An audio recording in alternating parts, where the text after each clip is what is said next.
continuemos con la confesionalidad como una marca. Esa sería la penúltima, porque luego la última marca, no la apunte ahí y no la tienen en sus hojitas, pero la última marca de una iglesia saludable es el principio regulativo de la iglesia, ¿sí? Pero veamos la penúltima, confesionalidad. Esa es la penúltima marca, confesionalidad.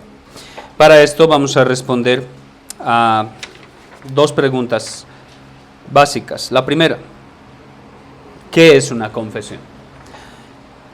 Y después vamos a ver el por qué adoptar una confesión de fe histórica. Vamos a hablar de confesionalidad. Pero en primer lugar, ¿qué es una confesión? ¿De qué estamos hablando cuando hablamos de ser confesionales?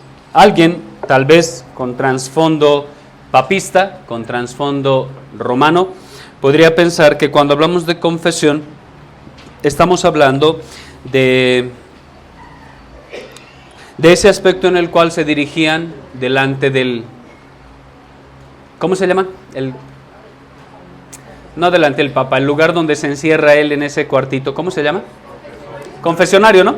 Sí, alguien podría pensar que estamos hablando del momento en el cual se confiesan pecados, para que luego nos den las penitencias y tenemos que hacer 10 Ave Marías y 10 Padre Nuestros y cosas así. Pero cuando hablamos de ser confesionales, no estamos hablando de la confesión de pecados, estamos hablando de algo diferente. Más bien, estamos hablando de que una confesión es un credo religioso, ¿sí? Una confesión es un credo religioso. ¿Y qué es un credo religioso? Bueno, un credo religioso, como se los puse en sus hojitas, es un conjunto de ideas, principios y convicciones de un grupo religioso. Porque esto de ser confesionales o tener una confesión no se suscribe únicamente a las iglesias reformadas. Todas las religiones a lo largo de todo el mundo, de una u otra forma, son confesionales. ¿Por qué? Porque ya sea de manera oral o de manera escrita, ellos dicen lo que creen, ¿cierto?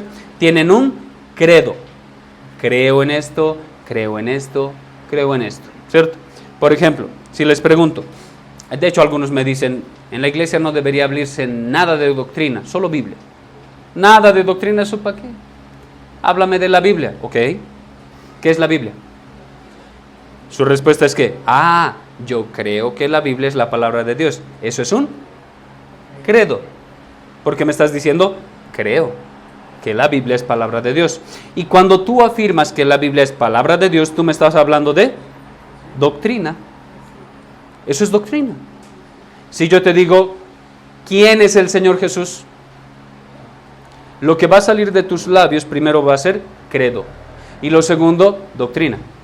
Porque si yo te lo digo, y por ejemplo, tú me dices, yo creo que el Señor Jesús es Dios encarnado, verdadero Dios, verdadero hombre, tú me estás hablando primero de tu credo, lo que tú crees del Señor Jesús. Pero en segundo lugar, tú me estás hablando de doctrina, porque a eso se le conoce como cristología, y es doctrina. El Señor Jesucristo, a eso se le conoce como la unión hipostática, que el Señor Jesucristo, siendo una sola persona, tiene dos naturalezas, verdadero Dios, verdadero hombre. Eso es doctrina. Si hablamos de otra más, y te sigo haciendo preguntas, ¿qué crees de la iglesia? Pues yo creo que la iglesia universal son los elegidos por Dios desde antes de la fundación del mundo, que hacen parte del cuerpo de Cristo. ¿Eso qué es?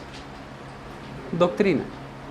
Entonces no hay manera de hablar de la Biblia y decir que no estás hablando de doctrina, no hay forma. Todo lo que hables basado en la Biblia es doctrina, todo. Incluso el hecho de que dicen, no, yo quiero ser algo más práctico. Es que eso de tanto hablar de cosas tan complejas como la Divina Trinidad, hablar cosas tan difíciles como la inspiración de las Escrituras, mejor hablemos de algo más práctico, ¿sí? La vida práctica. Por ejemplo, no robar, no mentir, vivir de manera adecuada.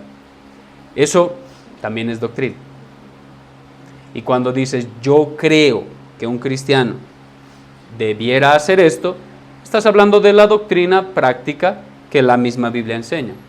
Así que, de una u otra forma, todas las religiones tienen un conjunto de ideas, principios y convicciones como su doctrina, como su confesión de fe, lo que ellos creen, su credo. Ahora, cuando hablamos de confesión, estamos hablando de la confesión de fe, estamos hablando de una confesión pública, dice un autor, de lo que una iglesia cree acerca de lo que la Biblia enseña a manera de síntesis. Veamos eso en partes. Una confesión de fe es una confesión pública. Eso no es para que se quede encerrado entre estas cuatro paredes. No, es para que ustedes, si les preguntan, oye, ¿y tú qué crees en tu iglesia? Agarren su confesión de fe y les digan, yo creo esto. ¿Qué crees del Señor Jesús? Creo esto. ¿Qué crees de Dios en sí mismo? Creo esto. ¿Qué crees de la iglesia? Creo esto. ¿Qué crees acerca del Estado y la iglesia? Ah, bueno, yo creo esto. Todo eso está en la confesión de fe. Es una confesión pública que se da a conocer. ¿De qué? De lo que una iglesia cree acerca de lo que la Biblia enseña. O sea, que todo lo que está en la confesión de fe debe ser bíblico. Debe ser bíblico. Ya sea hablando de mandatos directos de las Escrituras o principios que se extraen de las Escrituras, pero debe ser bíblico. Porque si una confesión de fe no es bíblica, es todo menos una confesión de fe. Puede ser un documento histórico, puede ser historia, puede ser un invento de cualquier hereje de por aquí o por allá, si no es bíblico. Por eso la confesión de fe debe ser bíblica. Pero también esa confesión de fe que es bíblica es para enseñar a la iglesia. Se trata de enseñar eso a la iglesia. Y se enseña lo que la Biblia, lo que creemos que la Biblia enseña, a manera de síntesis. ¿Sí? A manera de síntesis. La confesión de fe nos guía a diferentes partes de las Escrituras y lo que hace es sintetizar la enseñanza, resumir la enseñanza de manera lógica para que podamos entenderla.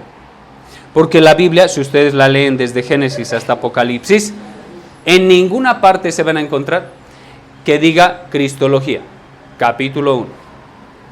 No. Eclesiología, capítulo 1, versículo 1. No sale así, ¿o sí? No. Entonces lo que hicieron estos hombres que escribieron estos documentos históricos que les regalamos, la confesión de fe, lo que hicieron es revisar de tapa a tapa la Biblia y ver lo que la Biblia enseña, por ejemplo, acerca de la iglesia. Desde Génesis hasta Apocalipsis. Trabajo sencillo, ¿cierto? Fácil, ¿cierto? En media hora ya está. No, imagínense, ¿cuántos libros hay en la Biblia? Es un solo libro con 66 libros en su interior. ¿Cuántos en el Antiguo Testamento? Esto es solo un repaso de bibliología. ¿Cuántos? 39. O sea que en el Antiguo Testamento hay 39 libros. Y en el Nuevo Testamento hay 27. Lo cual suma 66 en total. Bien, el punto es este. Que enseña lo que la Biblia enseña, pero a manera de síntesis. Toman los varios versículos que hablan de todo lo que enseña acerca de la iglesia y los sintetizan todo eso en una pequeña frase. Eso es lo que hace la confesión de fe. No tuerce las Escrituras, no está al mismo nivel de las Escrituras, no está por encima de las Escrituras, no es infalible, no es inerrante y no es inspirado por Dios. Una confesión de fe no es infalible, no es inerrante, no está a la altura de la palabra inspirada de Dios. No, la confesión de fe es un documento histórico que guía a la iglesia, pero la confesión de fe puede contener errores. A diferencia de la Biblia es infalible. La Biblia no tiene errores. La Biblia fue inspirada por Dios. La confesión de fe, no. Por lo tanto, no podríamos decir que tenemos dos libros en la iglesia. Jamás. Tenemos un solo libro, la Biblia, que es la autoridad de la iglesia. Pero, como es tan difícil y se tarda mucho tiempo en poder extraer toda su enseñanza de manera sistemática, entonces nuestros hermanos en el pasado nos han ayudado en eso. Y de hecho es algo grandioso para nosotros, porque ya nos hacen la labor más sencilla. ¿Se imaginan? Tener que reunirse así durante varias sesiones en el año, a que se lea parte de la Biblia y uno diga, hermano, yo creo que eso se puede resumir de esta manera, y luego otro se levanta, hermano, yo no estoy de acuerdo, y el otro diga, hermano, yo creo que eso se debe resumir así, hermano, yo creo que ese texto entra en la cristología y no entra en bibliología, hermano, yo creo que este va aquí, este va allá. ¿Se imaginan eso?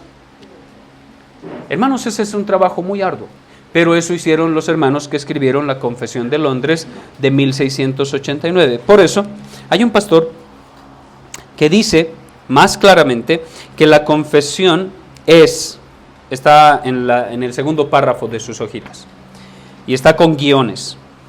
La confesión, en primer lugar, es un documento histórico.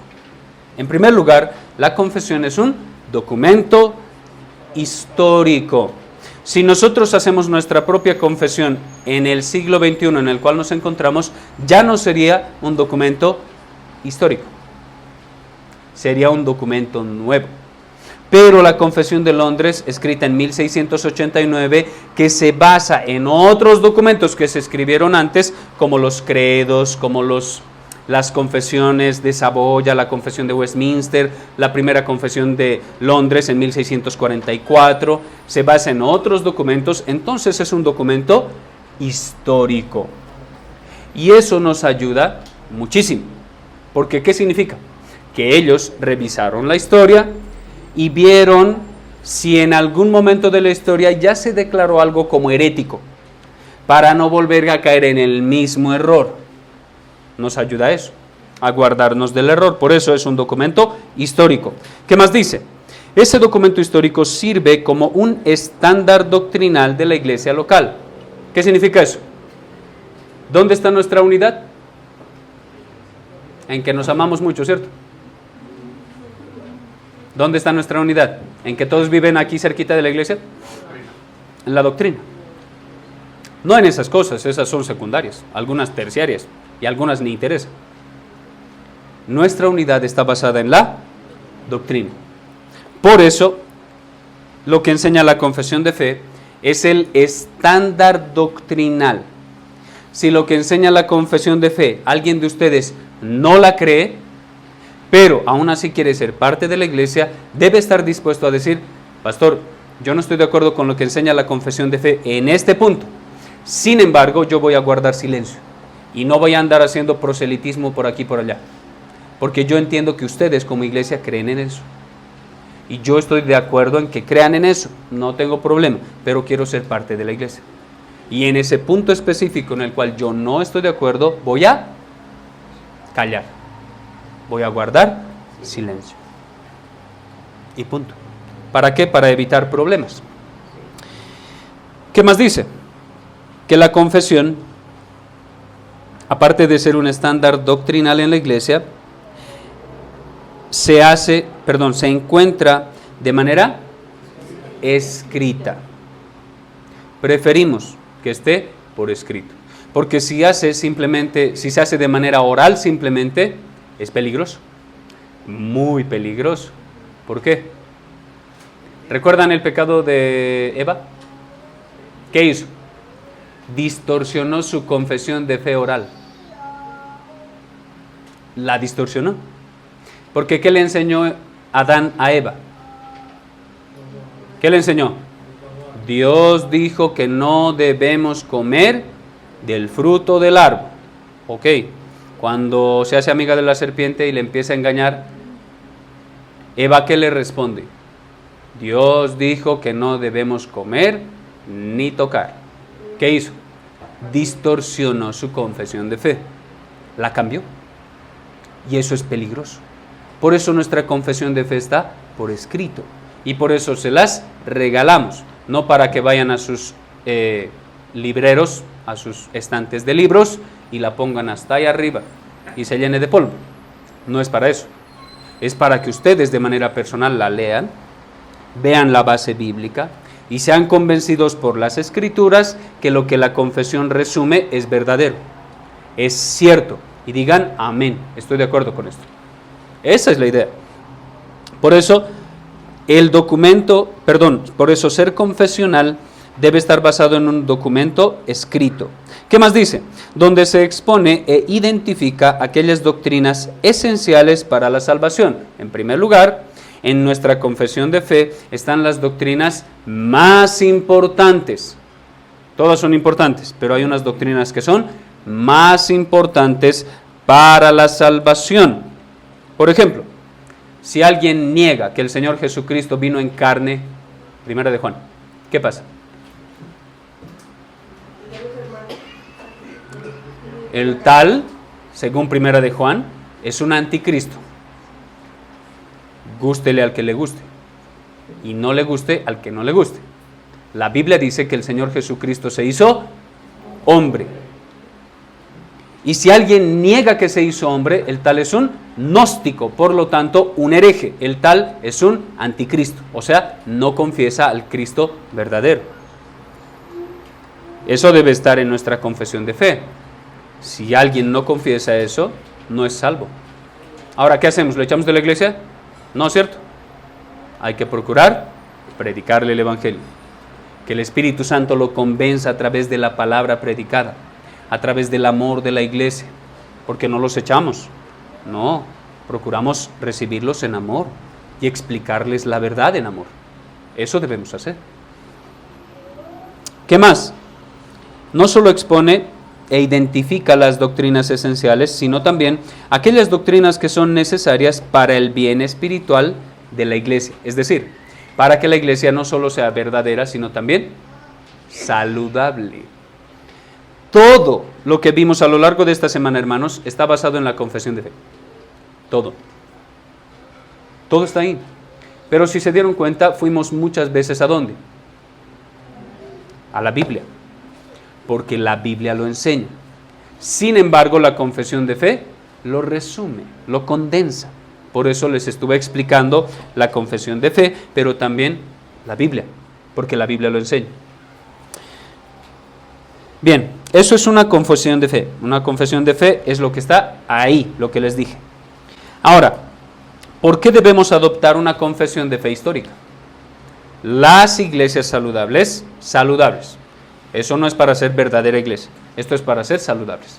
La iglesia que anhela ser saludable debe adoptar una confesión de fe histórica por tres aspectos que les puse ahí. Número 1, porque es bíblico confesar la fe.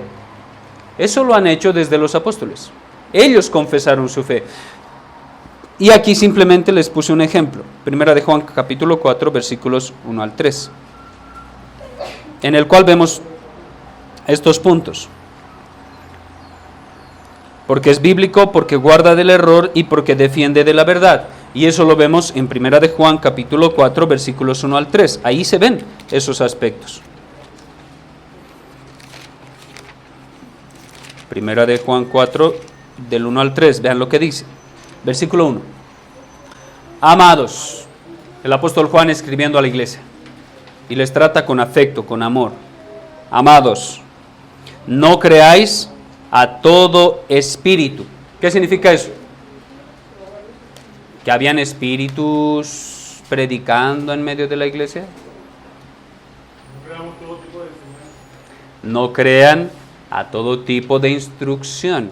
No crean a todo tipo de intento de enseñanza. Y no está hablando de espíritus demoníacos o de angelicales, no, está hablando de no crean todo tipo de enseñanzas. Más bien, dice, probad los espíritus si son de Dios. Ese espíritus muchas veces se malinterpreta, pero está hablando básicamente de enseñanza. No crean todo lo que se enseña. No crean todo lo que se enseña por aquí y por allá. Más bien, ustedes prueben si la enseñanza realmente es bíblica. ¿Qué más dice? Porque muchos falsos profetas han salido por el mundo. Esos falsos profetas son esos espíritus engañadores. Son personas que tienen intenciones de aparente piedad, pero sus intenciones son malas. Hay muchos en medio del mundo. Son muchos falsos profetas los que han salido por el mundo. Versículo 2. En esto conoced el Espíritu de Dios. Todo espíritu que confiesa que Jesucristo ha venido en carne es de Dios. Y todo espíritu que no confiesa que Jesucristo ha venido en carne no es de Dios. Y este es el espíritu del anticristo, el cual vosotros habéis oído que viene y que ahora ya está en el mundo. ¿Qué está pasando en esos 3 breves versículos? Número 1, se está confesando la fe.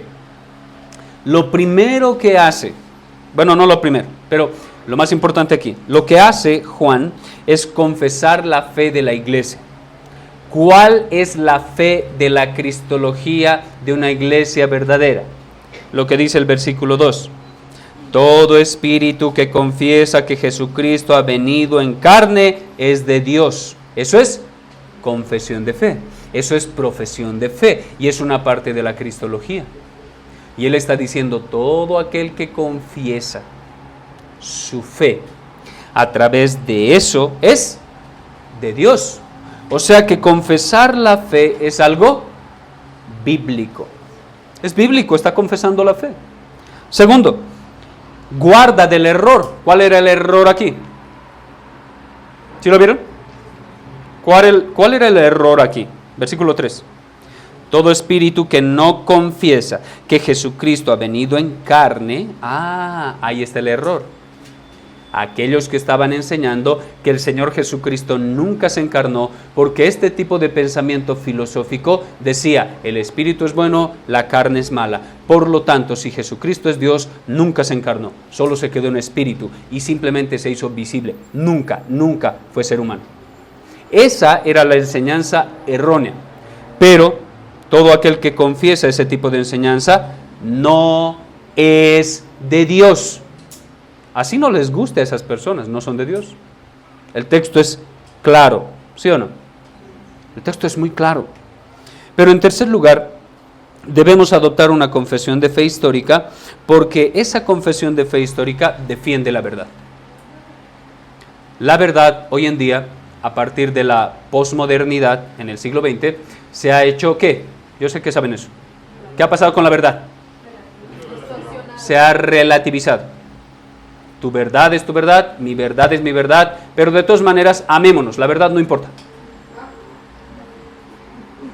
¿En serio? La verdad dice, la Biblia dice, que solo hay hombre y mujer. La verdad relativa dice que un hombre se puede identificar como mujer, o una mujer se puede identificar como hombre. Y los que relativizan la verdad dicen, tú tienes la verdad y yo también tengo la verdad. Pero en realidad no importa. Lo que importa hoy en día es el amor. ¿Sí? Por eso muchos hoy en día caen en el fatal error de enfocarse demasiado y dejar de lado el resto acerca de los atributos de Dios. Y todos dicen, Dios es amor. Amémonos, tengamos pastoras. Lo que la Biblia dice es retrógrada. Lo que la Biblia dice es machista. Pablo era machista, es que era judío, entendámoslo. No era tan cristiano como nosotros. Somos más modernos. ¿En serio? No. No se trata de eso, porque la verdad no es relativa. La verdad es una persona. Y esa persona nos ha revelado la verdad. ¿Quién es la verdad? Jesucristo el Señor. Él es la verdad. Y si la verdad es una persona, entonces la verdad es objetiva, no es subjetiva. y no está sujeta a interpretaciones. Él ya ha interpretado el significado. Él ya nos ha dado el significado. La verdad no está sujeta a tu interpretación, a mi interpretación. Por lo menos las verdades fundamentales. No está sujeta a interpretación. Por eso, ser confesional nos ayuda a defender la verdad. ¿La verdad de qué? Las verdades fundamentales y las verdades que ayudan a crecer a la iglesia, en sabiduría. Ahora, algunas razones básicas para esto. Primero, la iglesia, al estudiar la confesión de fe, y yo espero que ustedes lo hagan primero de manera personal y luego se va a hacer de manera grupal para que sean miembros, pero de manera personal, cuando la iglesia estudia la confesión de fe, ayuda a conocer mejor la doctrina por medio de ella. Sí, leyendo las escrituras, llegan a convicciones claras y buenas, ¿sí o no?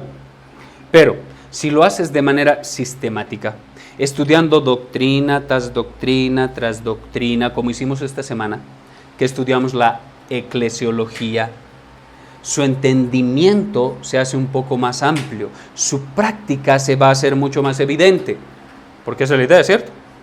La idea no es crear cristianos deformes, que tienen cabezas grandes y tienen manos chiquitas, como de T-Rex. No se trata de eso. No queremos cristianos deformes. La idea es que la doctrina que están aprendiendo ahora se extienda a sus manos y a sus pies, para que lo evidencien por las obras. Esa es la idea. Si les ayuda, y yo espero que así sea, el estudio que hicimos esta semana, que es una introducción a la eclesiología, a crecer en su fe.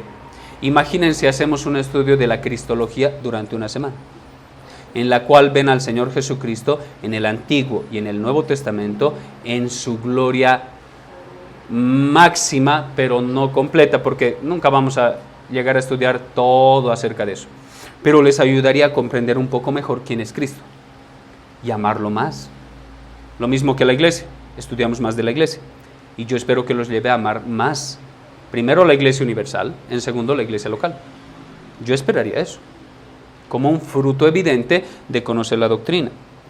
Entonces, tenemos una confesión de fe y somos confesionales porque eso nos ayuda a conocer mejor la doctrina. Segundo, la segunda razón por la cual debemos adoptar una confesión de fe es porque eso es importante. Es importante que la iglesia constantemente refresque su conocimiento de la doctrina. ¿Por qué? Porque nuestra mente es débil, olvidadiza. ¿Se nos olvida lo que estudiamos? ¿Qué estudiamos el lunes? Y en la introducción que vimos, ¿sí ven el por qué tienen que repasar todo lo que ya estudiamos? Yo cuando iba a venir a enseñar esta clase de eclesiología, tuve que repasar mis notas, porque hay muchas cosas que se me olvidan. Estudiar la confesión constantemente en medio de la iglesia ayuda a que la iglesia refresque nuevamente todo ese conocimiento. Y es amplio. La confesión tiene 32 capítulos. 32 capítulos. Algunos son muy densos. Tienen hasta 15 párrafos. Y en tercer lugar, es importante adoptar una confesión de fe y estudiarla y hacerla nuestra, porque la iglesia necesita ser capacitada en la doctrina, ¿sí o no? ¿Aprendieron cosas nuevas esta semana? ¿Sí? ¿Afirmaron cosas que ya sabían? Sí, se van afirmando. Ahora, tal vez dije algunas cosas con las cuales no están de acuerdo. Está bien. Pero en lo básico y fundamental debemos estar de acuerdo. En lo básico y fundamental debemos estar capacitados. La iglesia debe estar capacitada en la doctrina. ¿Por qué? Lo que dice las Escrituras, debemos estar preparados para presentar defensa del Evangelio. Y si no conoces la doctrina de la iglesia, ¿cómo presentas defensa del Evangelio? Si viene un testigo de Jehová a tu puerta y te toca la puerta y por error le abres, porque a muchos no le abren, ¿cierto? pero por error ya le abriste. Y te dice, quisiera conversarle de la Biblia y no sé qué. ¿Qué hacemos? Pues yo también quisiera conversarte de la Biblia. Conversemos. ¿Cierto? Y si no sé mucho de doctrina, y mi doctrina no está sólida, y finalmente termino yéndome con ellos. En vez de yo instruirle y enseñarle y presentar defensa del bendito Evangelio de Jesucristo, Él lo hizo conmigo y me presentó sus herejías y me fui tras Él. No, debo estar preparado para presentar defensa del Evangelio. Con mansedumbre. No se trata de pelear, no se trata de golpear, no se trata de ponerse la cara roja y las manos así. Se trata de presentar defensa con mansedumbre. Y eso se presenta conociendo las Escrituras. Llevando a mi amigo que no cree en Cristo realmente a través de las Escrituras para mostrarle y que el Espíritu Santo abra sus ojos a la luz y pueda ver claramente quién es el Señor Jesucristo. Quién puede ser su Señor y Salvador. Para eso es. Entonces es importante ser confesionales.